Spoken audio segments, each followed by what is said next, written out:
Welcome back. As promised, we will now start to investigate the nature of the critical points in case of functions of more than one variable. This is section 2.2 on quadratic forms.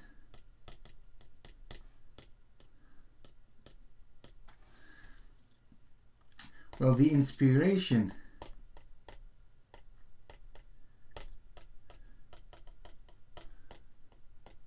for determining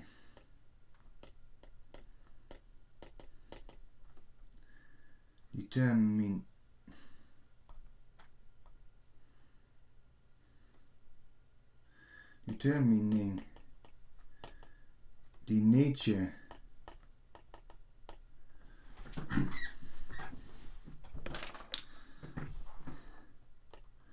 of critical points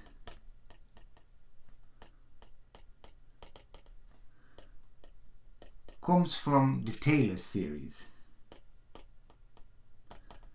which is the reason why we looked at the Taylor series a few lectures back.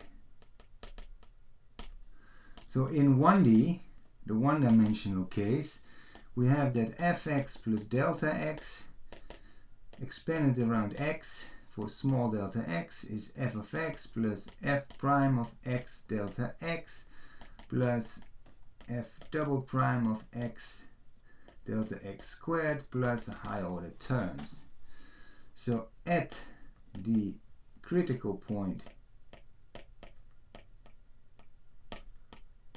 we have, of course, that fx naught f prime of x naught is 0. So that means that the Taylor series evaluated at x naught,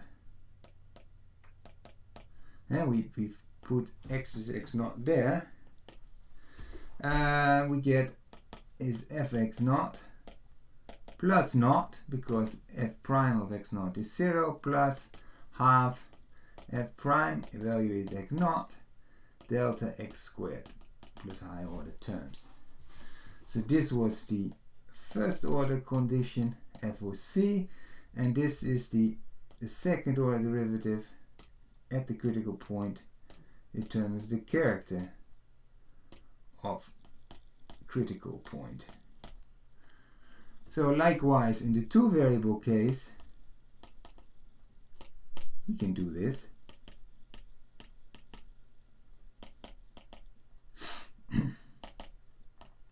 F at x plus delta x, y plus delta y is f of x and y, so the Taylor expansion around x and y, plus f of y delta y plus half fxx delta x squared plus 2fxy delta x delta y. The cross derivatives combined because they're symmetric, fyy delta y squared plus higher order terms. Again, at critical points the first order conditions hold. Fx is 0 and f sub y is 0, f sub x is 0, for the first order partial derivatives are 0, so therefore we get the expansion, the Taylor expansion at the critical point extended from the 1D case is f of x y plus 0, the first order conditions, plus half of second derivative evaluated at x naught y naught delta x squared plus 2 times the cross derivative evaluated at x naught y naught times delta x del y plus fyy evaluated at x naught y naught delta y squared plus higher order terms. So these second order terms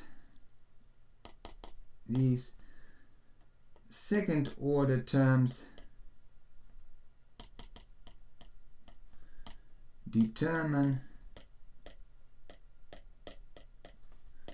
the nature of the critical points.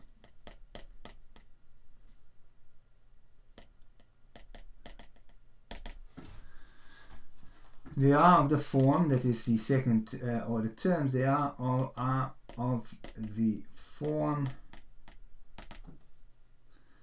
Q, where Q delta x delta y. Q is the quadratic form of the row factor comprised of delta x, y, the Hessian matrix at x naught, y naught, and then the column factor comprised of delta x delta y slots. So the question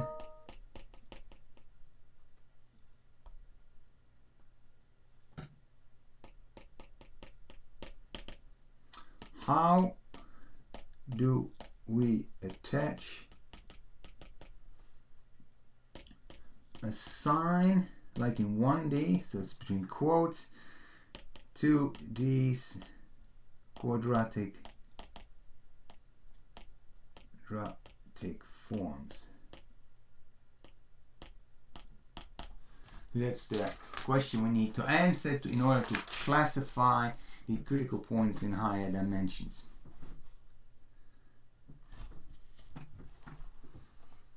So we will now treat these quadratic forms in their own right, so by themselves,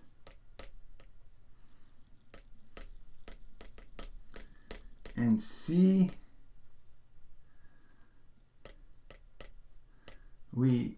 how we can attach a signature to the quadratic form. So to do that, we will now look at a quadratic form sec. So general quadratic form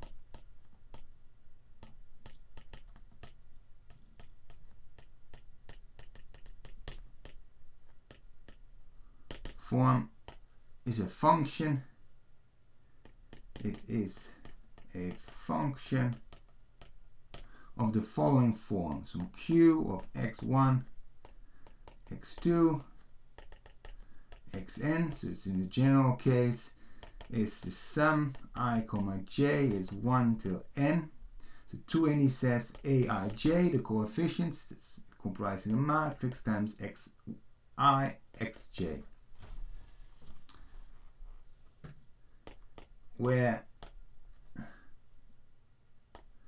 without loss of generality we can take the aij's to be symmetric. So aij is aji.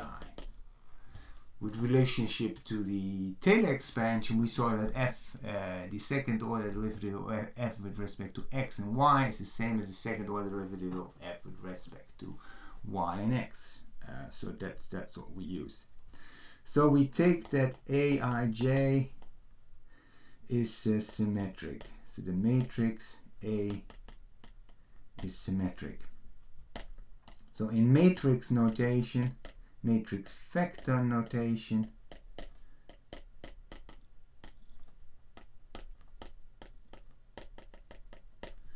we have x is the vector x1, x2 till xn, and then q of x vector is the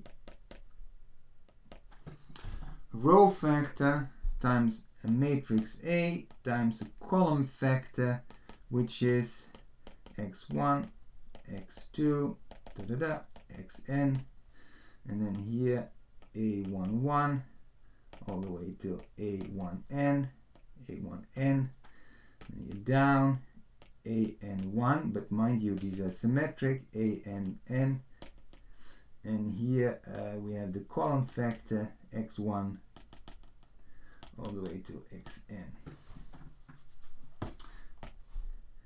where the slots aij equal AJI, or otherwise said, the matrix equals its transpose T with transpose T. So what type of quadratic forms we can have? Well, so that's starting a classification, type of quadratic forms, which ultimately we will attach to the critical points. So type of quadratic forms, so this is important. So 1, q of x is bigger than 0 for all x unequal, x factor is unequal to 0. So q is positive definite, which I won't write out in the following. It's called PD, positive definite. It's 1, 2. Q of x is less than 0 for all x not equal to 0. Q is, no surprise, negative definite. ND, negative definite. 3. Q of x is bigger or equal than 0 for all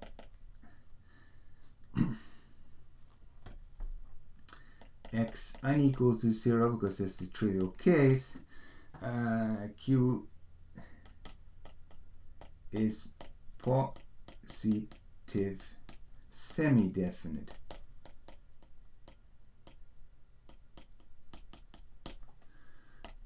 Likewise, q of x is less or equal than 0 for all x not being the trivial 0 factor. So q is